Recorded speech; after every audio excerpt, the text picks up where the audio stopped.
شرفا عرب کی عادت تھی کہ وہ اپنے بچوں کو دودھ پلانے کے لیے گردو نوا دیہاتوں میں بھیج دیتے تھے۔ دیہات کی صاف ستھری آب و ہوا میں بچوں کی تندرستی اور جسمانی صحت بھی اچھی ہو جاتی تھی، اور وہ خالص اور فصیح عربی زبان بھی سیکھ جاتے تھے، کیونکہ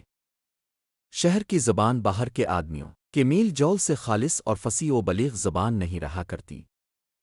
حضرت حلیمہ رضی اللہ تعالیٰ عنہا کا بیان ہے کہ میں بنی سعد کی عورتوں کے ہمراہ دودھ پینے والے بچوں کی تلاش میں مکہ کو چلی۔ اس سال عرب میں بہت سخت کال پڑا ہوا تھا، میری گود میں ایک بچہ تھا، مگر فقر و فاقہ کی وجہ سے میری چھاتیوں میں اتنا دودھ نہ تھا جو اس کو کافی ہو سکے۔ رات بھر وہ بچہ بھوک سے تڑپتا اور روتا بلبلاتا رہتا تھا، اور ہم اس کی دلجوئی اور دلداری کے لیے تمام رات بیٹھ کر گزارتے تھے۔ ایک اونٹنی بھی ہمارے پاس تھی، مگر اس کے بھی دودھ نہ تھا۔ مکہ مکرمہ کے سفر میں جس خچر پر میں سوار تھی وہ بھی اس قدر لاغر تھا کہ قافلہ والوں کے ساتھ نہ چل سکتا تھا، میرے ہمراہی بھی اس سے تنگ آ چکے تھے۔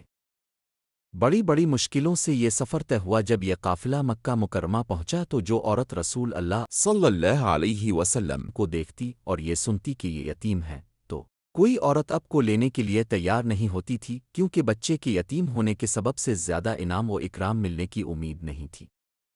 ادھر حضرت حلیمہ سعدیہ رضی اللہ تعالیٰ عنہا کی قسمت کا ستارہ سریا سے زیادہ بلند اور چاند سے زیادہ روشن تھا۔ ان کے دودھ کی کمی ان کے لیے رحمت کی زیادتی کا باعث بن گئی، کیونکہ دودھ کم دیکھ کر کسی نے ان کو اپنا بچہ دینا گوارا نہ کیا۔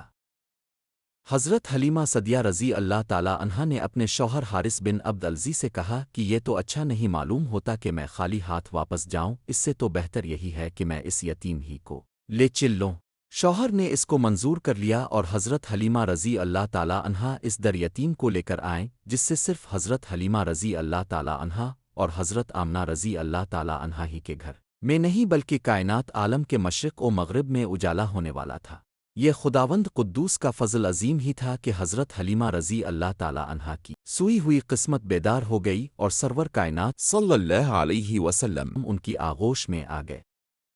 اپنے خیمہ میں لا کر جب دودھ پلانے بیٹھیں تو باران رحمت کی طرح برکات نبوت کا ظہور شروع ہو گیا۔ خدا کی شان دیکھیے کہ حضرت حلیمہ رضی اللہ تعالیٰ عنہا کے مبارک پستان میں اس قدر دودھ اترا کہ رحمت عالم صلی اللہ علیہ وسلم نے بھی اور ان کے رضائی بھائی نے بھی خوب شکم سیر ہو کر دودھ پیا، اور دونوں آرام سے سو گئے۔ ادھر اونٹنی کو دیکھا تو اس کے تھن دودھ سے بھر گئے تھے۔ حضرت حلیمہ رضی اللہ تعالیٰ عنہا کے شوہر نے اس کا دودھ دوہا، اور میاں بیوی دونوں نے خوب سیر ہو کر دودھ پیا، اور دونوں شکم سیر ہو کر رات کی نیند سوئے۔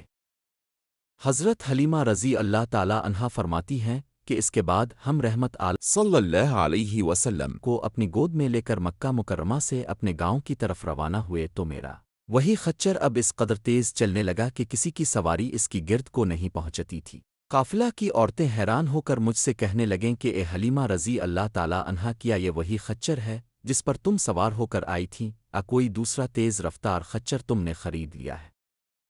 الغرض ہم اپنے گھر پہنچے، وہاں سخت قحط پڑا ہوا تھا، تمام جانوروں کے تھن میں دودھ خشک ہو چکے تھے، لیکن میرے گھر میں قدم رکھتے ہی میری بکریوں کے تھن دودھ سے بھر گئے۔ اب روزانہ میری بکریاں جب چراگاہ سے گھر واپس آتیں تو ان کے تھن دودھ سے بھرے ہوتے، حالانکہ پوری بستی میں اور کسی کو اپنے جانوروں کا ایک قطرہ دودھ نہیں ملتا تھا۔ میرے قبیلہ والوں نے اپنے چرواہوں سے کہا کہ تم لوگ بھی اپنے جانوروں کو اسی جگہ چراؤ جہاں حلیمہ رضی اللہ تعالیٰ عنہا کے جانور چرتے ہیں۔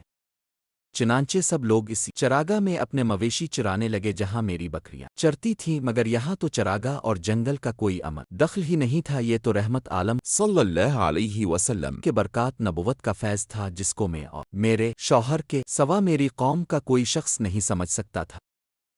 الغرض اسی طرح بردم بر قدم پر ہم برابر اب صلی اللہ علیہ وسلم کی برکتوں کا مشاہدہ کرتے رہے، یہاں تک کہ 2 سال پورے ہو گئے اور میں نے اب کا دودھ چھڑا دیا۔ اب صلی اللہ علیہ وسلم کی تندرستی اور نشو و نما کا حال دوسرے بچوں سے اتنا اچھا تھا کہ 2 سال میں اب صلی اللہ علیہ وسلم خوب اچھے بڑے معلوم ہونے لگے۔ اب ہم دستور کے مطابق رحمت عالم صلی اللہ علیہ وسلم کو ان کی والدہ کے پاس لائے، اور انہوں نے حسب توفیق ہم کو انعام و اکرام سے نوازا۔